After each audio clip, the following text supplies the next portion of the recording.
নমস্কার। আপনারা অনেকে জিজ্ঞেস করেছিলেন যে যারা আনম্যাপড হয়েছে এবং ওই লজিক্যাল ডিসক্রিপেন্সিস থাকার জন্য হিয়ারিংয়ে যাদের ডাকা হচ্ছে, বা বিশেষ করে এখন তো ফার্স্ট ফেজ হিয়ারিংটা চলছে, যারা আনম্যাপড হয়েছিল, তো হিয়ারিংটা কিভাবে হচ্ছে, প্রসেসটা কীরকম, যদি কোনো গ্রাউন্ড এক্সপিরিয়েন্স থাকে কি না, এবং তার সাথে আপনারা জানেন যে ইলেকশন কমিশন পুরোপুরি বলে দিয়েছে যে 13টা ডকুমেন্টসের কথা।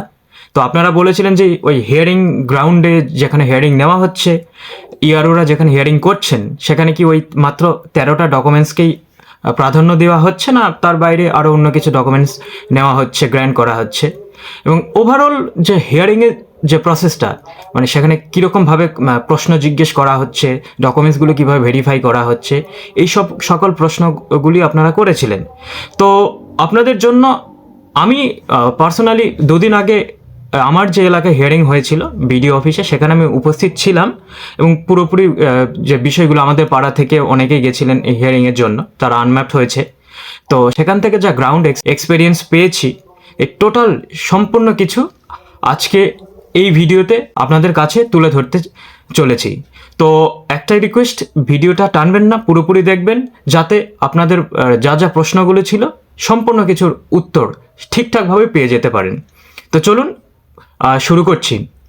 তো দেখুন, আপনারা এটা জানেন যে টোটাল প্রায় ওই 31 লাখের মতো মানুষ বা ভোটার আনম্যাপড হয়েছিল।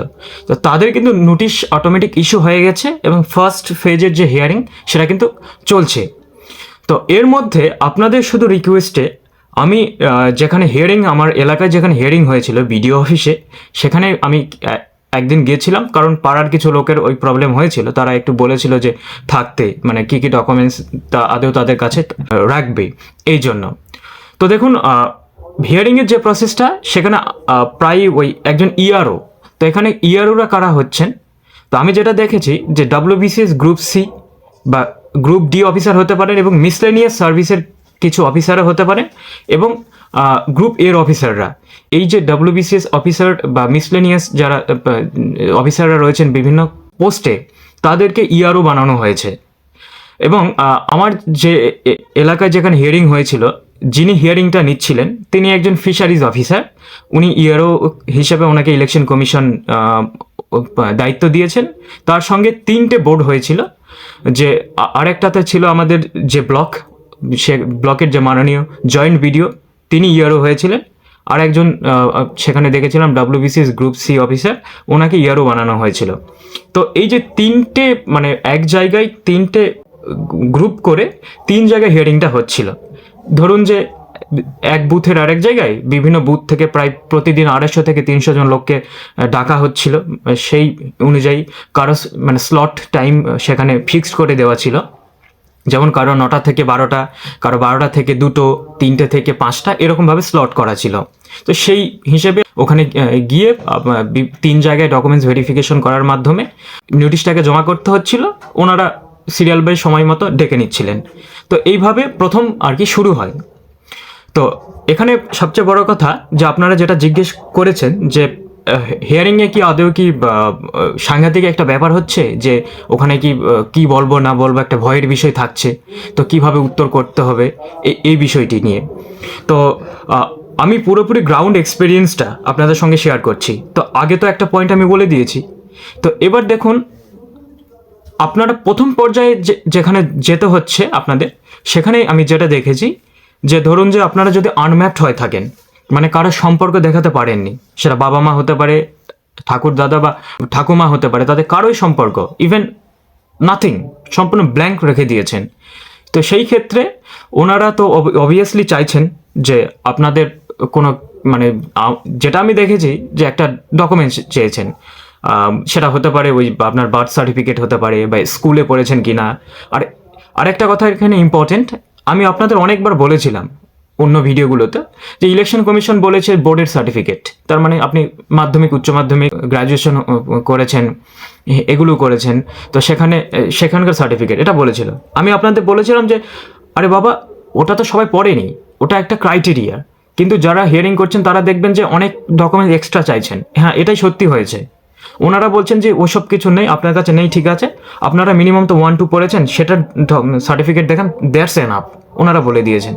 তো এরকমভাবে প্রথম স্টেপে গিয়ে আপনাদের Aadhaar card, voter card, PAN card যেটাই আছে সেই জিনিসগুলো ওনারা দেখে ভেরিফাই করে আপনাদের মানে হাতে দিয়ে বলছেন যে আপনারা এই কয়েকটা ডকুমেন্টস রাখুন, এগুলো ওখানে যখন দেখতে চাইবেন মানে তখন আসলটা বের করে দেখাবেন, এরকম করে বলে দিচ্ছেন।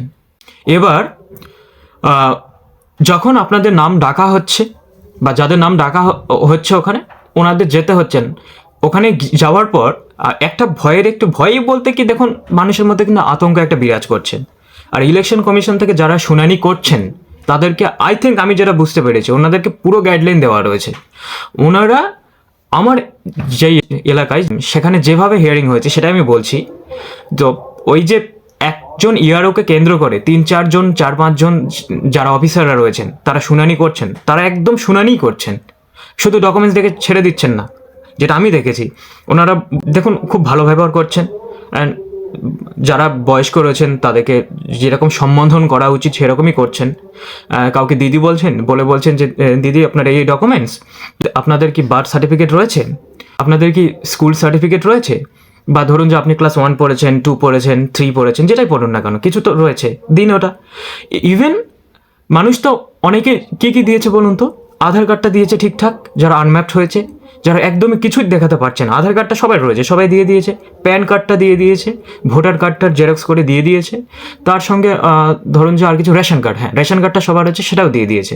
তো ওনারা ওগুলো নিচ্ছেন, কিন্তু ওনারা চাইছেন যে আপনারা অ্যাকচুয়ালি যে স্কুলে পড়েছেন, সেটা তো 1 হোক, 2 হোক, 3 হোক, 4 হোক, যেটাই করেছেন না কেন সেটা কোনো ডকুমেন্টস ওনারা চাইছেন। অথবা ওনারা এইভাবেও বলছেন যে আপনারা স্থায়ী বাসিন্দার সার্টিফিকেট তুলেছিলেন কিনা, বা এরকম কোনো কিছু মানে 1987 বা তার আগের এরকম কোনো কিছু যদি থাকে, একটা স্লিপ কোনো কিছু, সেটা ওনারা বলেছেন যে ধরুন যে একটু অথরাইজ সংস্থার দ্বারা কোনো কিছু আছে কিনা। ইভেন ওনারা এটাও বলছেন যে আপনারা যদি কোনো স্কেডিউল কাস্টের মধ্যে হয়ে থাকেন সেটার কোনো সার্টিফিকেট আছে কিনা। ইভেন এটাও বলে দিয়েছেন যে সরকারি কোনো পাট্টা বা সরকারি কোনো বাড়ি ঘর পেয়েছেন কিনা, এগুলোর কোনো ডকুমেন্টস যদি থাকেন আপনারা দেখান, তাতেও অসুবিধা নেই। মানে দেখুন শুনানি ওরা না নিচ্ছেন, যা যা ডকুমেন্টস দিয়েছেন সেগুলো ভালো করে চেক করছেন, বয়সের সঙ্গে মিলিয়ে দেখছেন, বাবা মার সঙ্গে বয়সের যদি বাবা মার ডকুমেন্টস না থাকে বাট থেকে যায় তাহলে তাদের মধ্যে 15 বছরের রিলেশন মানে গ্যাপ হচ্ছে কি না, এই সবগুলো দেখছেন। দেখে একদমই কারো কোনো মানে একটা অথরাইজড ডকুমেন্টস পাওয়া যাচ্ছে না, মানে যেটা ইলেকশন কমিশন বলেছে যে স্কুলে পড়লে স্কুলের সার্টিফিকেট, বা 1987-এর আগে, বা বার্থ সার্টিফিকেট হলে বার্থ সার্টিফিকেট, এমন কিছু। অথবা কিছু যখন পাওয়া যাচ্ছে না, ওনারা বলছেন যে তাহলে আপনার বাবা মায়ের সেই সময় কোনো কিছু ডকুমেন্টস তোলা ছিল কিনা। ইভেন জানেন তো আর একটা ভালো এখানে দিক আছে যেটা আমি দেখলাম, যদি আপনারা ভুল করে ধরুন যে বাড়িতে রেখে এসছেন, বা আপনি যদি বিবাহিত মহিলা হয়ে থাকেন আর আপনার বাবার ডকুমেন্টস রয়েছে, সেটা যদি 20 কিলোমিটারের ডিফারেন্স হয়ে থাকে, ওনারা বলছেন যে ঠিক আছে আমি আপনার ফাইলটা এখানে রেখে দিচ্ছি, আপনারা আজকে সন্ধ্যার মধ্যে সেটা নিয়ে আসুন, নিয়ে এসে আমাদের এখানে প্রয়োজন হলে জেরক্সটাই শুধু নিয়ে আসুন, নিয়ে এসে দেখান। তো যতটুকু আমি বুঝতে পেরেছি ওখানে ওরা আপনাদেরকে বা আমাদেরকে ধরে কেটে খাবে বা ধরে নিয়ে যাবে এরকম ব্যাপার করছেন না, ওনারা যথেষ্ট হেল্প করছেন। ওনারা আরও বিষয়টাকে যাতে আমাদের একবারেই মানে প্রথম চান্সেই ভোটার লিস্টে যাতে নামটা থেকে যায় তার মানে যতটা চেষ্টা পারছেন ওনারা করছেন।